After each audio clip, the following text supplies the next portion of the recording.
Thank you, John. Appreciate the introduction. And thanks to you and the planning team for putting this event together. I just want to say at the outset, it's great to see so many of you, so many old friends who I have had the pleasure of working with in the past. As we are increasingly reminded, climate-driven shifts are a critical part of our work today, and frankly, will be even more so into the future. This is a critical workshop with climate experts from NOAA, FRA, and EDF, sharing their thinking about ways to work together to deepen scientific understanding, to fill key data gaps, and set the stage for better management of critical ocean resources in the face of climate change in the Pacific Ocean and around the world. It's hard to think of a more important topic, and there is no better group of leaders to initiate this important conversation for the Pacific region. As we all know, fisheries provide income and jobs for hundreds of millions of people, critical protein and micronutrients for billions of people worldwide.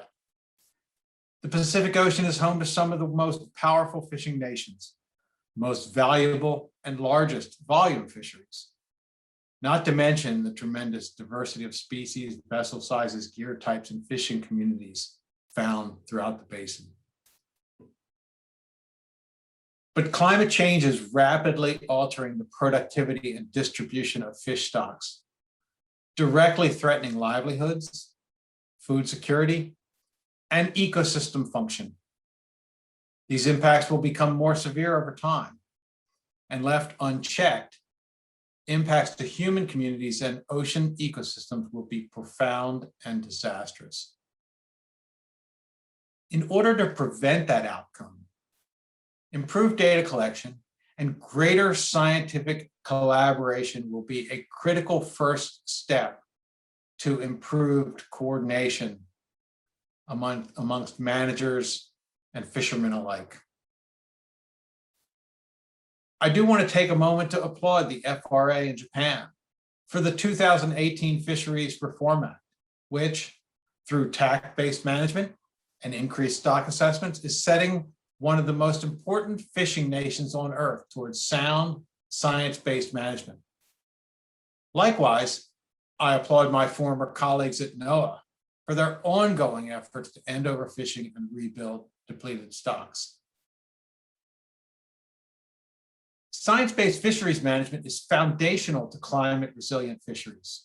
It is a first step in the process.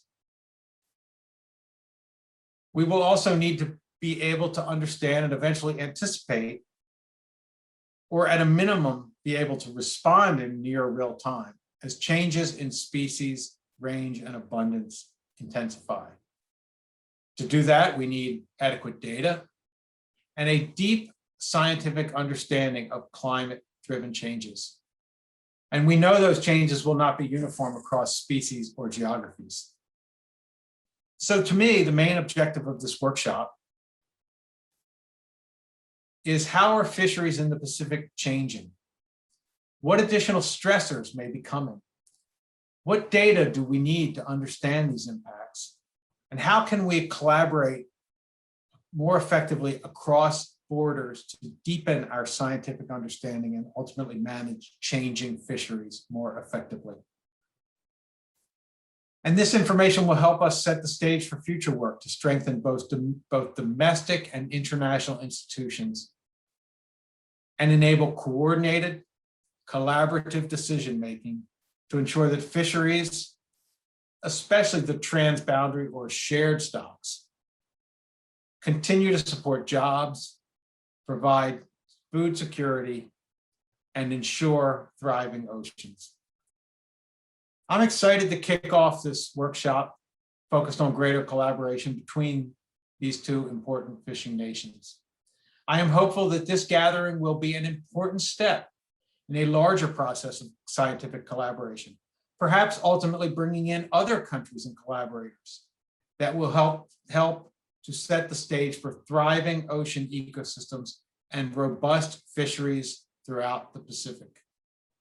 So again, thank you all for attending. Thanks particularly for our presenters for sharing their thoughts, and I look forward to productive and robust conversations. Thank you.